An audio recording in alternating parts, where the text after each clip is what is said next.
ये आकाशवाणी रायपुर है। छत्तीसगढ़ी समाचार बुलेटिन के संग संध्या तिवारी के जय जोहार। अब सुनाओ आज के प्रमुख समाचार। छत्तीसगढ़ के मुख्यमंत्री विष्णुदेव साय आज नई दिल्ली में प्रधानमंत्री नरेंद्र मोदी ले भेंट करीन। प्रधानमंत्री ले छत्तीसगढ़ के विकास और जनहित ले जुड़े मुद्दा ऊपर गोठबात करीन। छत्तीसगढ़ सशस्त्र बल में आरक्षक, सहायक प्लाटून कमांडर, प्रधान आरक्षक समेत 133 खाली पद में सीधी भर्ती मन पर विज्ञापन जारी।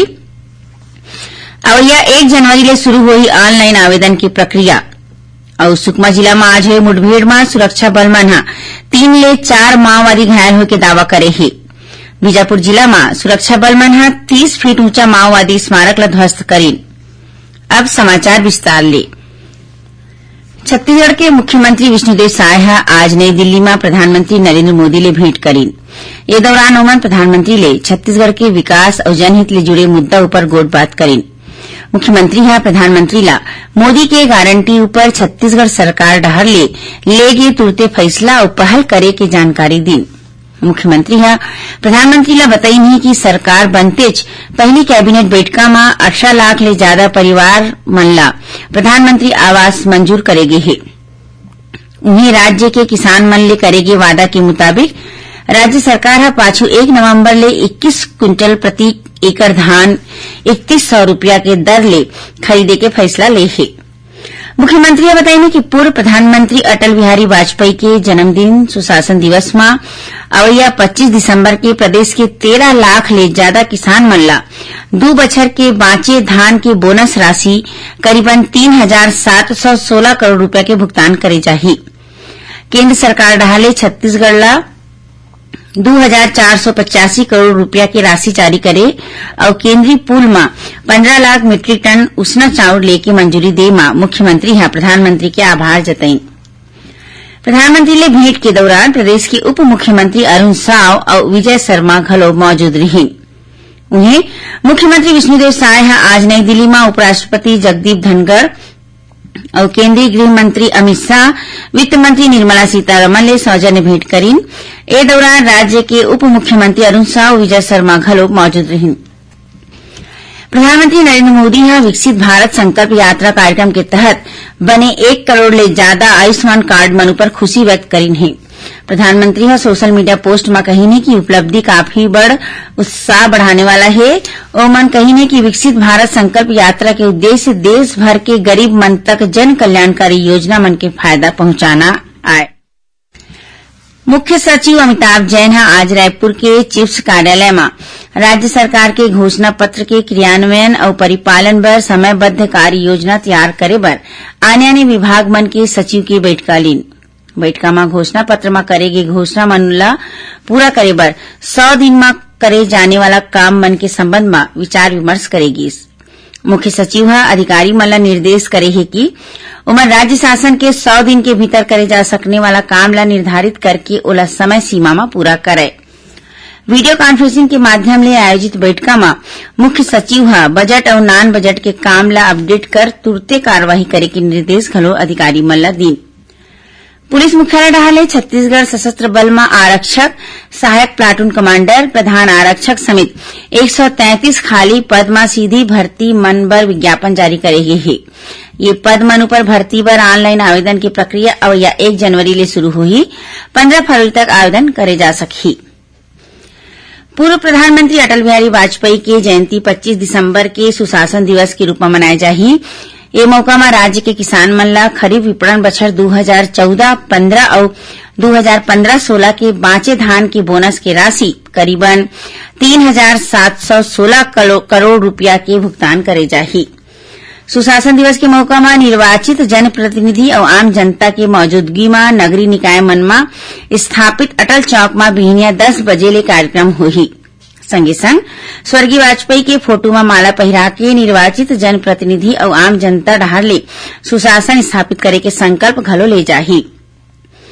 यही दिन ले नगरीय निकाय मन में 1 हफ्ता के स्वच्छता अभियान शुरू होही। सुशासन दिवस में मौका में प्रदेश के सबो नगरीय निकाय में अटल संध्या के आयोजन करे जाही। एकर तहत कवि सम्मेलन, कविता पाठ, अटल विचार संगोष्ठी, निबंध स्पर्धा और अटल जी के जीवन, व्यक्तित्व और कृतित्व ऊपर केंद्रीय प्रदर्शनी आयोजित करे जाही। छत्तीसगढ़ी समाचार बुलेटिन आपन आकाशवाणी रायपुर ले सुनत ह। छत्तीसगढ़ के खबर ले है आपके वास्ता और खबर के विश्वसनीयता ले है हमार वास्ता। आकाशवाणी समाचार रायपुर के प्रादेशिक समाचार बुलेटिन के संगे संग हमार समसामयिक कार्यक्रम आप रेडियो के संग अपन मोबाइल में घलो सुन सकत हो। आकाशवाणी समाचार फेसबुक, ट्विटर और यूट्यूब में घलो हावय। हमार फेसबुक पेज हरे Chhattisgarh news on AIR, Twitter handle CGAIR news और हमार यूट्यूब चैनल हरे छत्तीसगढ़ AIR न्यूज। तो अब रेडियो के संगे संग आपके मोबाइल के माध्यम ले हम आप तक पहुंचत हन। छत्तीसगढ़ के हर खबर पर सुनत रहो आकाशवाणी समाचार। अब आगू बाढ़बो बाँचे समाचार कोती। विकसित भारत संकल्प यात्रा के तहत प्रदेश के आने जगह मन में कार्यक्रम के आयोजन करे जावत है। यही कड़ी में बालोद जिला के ग्राम पंचायत मन में आयोजित शिविर में ग्रामीण मन ला प्रधानमंत्री आवास, प्रधानमंत्री सुरक्षा बीमा, किसान सम्मान निधि समेत केंद्र सरकार के आने जन कल्याणकारी योजना मन के जानकारी दे जावत है। इस शिविर में अब तक 6000 ले ज्यादा हितग्राही मन के आयुष्मान कार्ड बांटे गए हैं। उन्हें करीबन 100 हितग्राही मन ला उज्ज्वला योजना के तहत नवा गैस कनेक्शन दे गए हैं। यही बीच कोरिया जिला के चर्चा कॉलरी निवासी अनिल कुमार कुशवाहा बताइने कि प्रधानमंत्री उज्ज्वला योजना के तहत गैस सिलेंडर मिले ले खाना बनाए के काम आसान हो गई है, संगे संग धुआं ले घलो मुक्ति मिले है। यही जिला के सोनहत निवासी रामधन सिंह बताइने कि स्वच्छ भारत अभियान के तहत शौचालय के निर्माण होए ले गांव के वातावरण ह साफ सुथरा हो गए है, संगे संग शौचालय के उपयोग ला लेके लोगन मन में जागरूकता घलो आए है। छत्तीसगढ़ समेत देश भर में अवैया 26 दिसंबर के वीर बाल दिवस मनाए जाही। ये मौका में जम्मू पंजीकृत बाल देख रेख संस्था मन में प्रधानमंत्री नरेंद्र मोदी के संदेश के प्रसारण करे जाही। ये मौका में केंद्रीय संस्कृति मंत्रालय डाहर ले बनाए गए ऑडियो विजुअल के स्क्रीनिंग के संगे वीर बालक दिवस पर आधारित डिजिटल प्रदर्शनी लगाए जाही। ये दौरान वीर बाल प्रतियोगिता के विजेता मन ला पुरस्कृत घलो करे जाही। छत्तीसगढ़ में घलो वीर बाल दिवस मनाए की तैयारी जोर शोर ले चलत है। एक बर जम्मू कलेक्टर मन ला महिला और बाल विकास विभाग डाहर ले विस्तृत दिशा निर्देश जारी करे गए हैं। वीर बाल दिवस में जिला, नगरपालिका, वार्ड, ब्लॉक और ग्राम पंचायत स्तर में आने गतिविधि के आयोजन करे जाही। खबर के मुताबिक वीर बाल दिवस गुरु गोविंद सिंह के पुत्र के बलिदान और साहस की स्मृति में मनाए जाते। सुकमा जिला में आज हुई मुठभेड़ में सुरक्षा बल मन 3 ले 4 माओवादी मन घायल होए के दावा करे है। मिले खबर के मुताबिक DRG और CRPF के सामलाट टीम सर्चिंग में निकले रही। इसी दौरान माओवादी मन गोलीबारी शुरू कर दीस। जवान डाहर ले करेगी जवाबी कार्रवाई के बाद माओवादी मन जंगल के फायदा उठा के भगा गए। सुरक्षा बल घटनास्थल में मिले खून के धब्बा ले दावा करे है कि ये मुठभेड़ में 3 ले 4 माओवादी मन ला गोली लगे है। घटना के बाद इलाका में सर्चिंग अभियान तेज कर दे गए है। उन्हें बीजापुर जिला के गंगालूर थाना क्षेत्र में डुमरी पालनार के जंगल में माओवादी मंडहार ले बनाए गए करीबन 30 फीट ऊंचा स्मारक ला DRG और महिला कमांडो के सामलाट टीम में ध्वस्त कर दी गई है।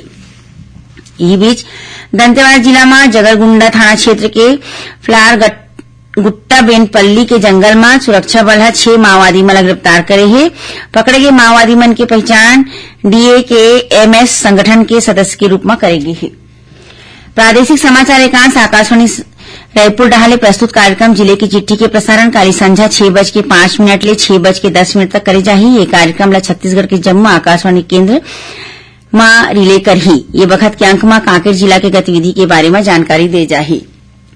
सुनैया मन बता दन काल इतवार के हल्बी और गोंडी में समाचार बुलेटिन प्रसारित करे जाही। ये दोनों बुलेटिन ला आकाशवाणी केंद्र जगदलपुर ले प्रसारित करे जाही। आखिर में प्रमुख समाचार एक घाव फेर। छत्तीसगढ़ के मुख्यमंत्री विष्णुदेव साय आज नई दिल्ली में प्रधानमंत्री नरेंद्र मोदी ले भेंट करी। प्रधानमंत्री ले छत्तीसगढ़ के विकास और जनहित ले जुड़े मुद्दा पर गोट बात करी। छत्तीसगढ़ सशस्त्र बल में आरक्षक, सहायक, प्लाटून कमांडर, प्रधान आरक्षक समेत 133 खाली पद में सीधी भर्ती मन पर विज्ञापन जारी। और यह 1 जनवरी से शुरू हुई ऑनलाइन आवेदन की प्रक्रिया। और सुकमा जिला में आज हुई मुठभेड़ में सुरक्षा बल मन 3 ले 4 माओवादी घायल होकर दावा करे है। बीजापुर जिला में सुरक्षा बल मन 30 फीट ऊंचा माओवादी स्मारक ध्वस्त करी। एक संग छत्तीसगढ़ी समाचार बुलेटिन सिरावत है। जय जोहार।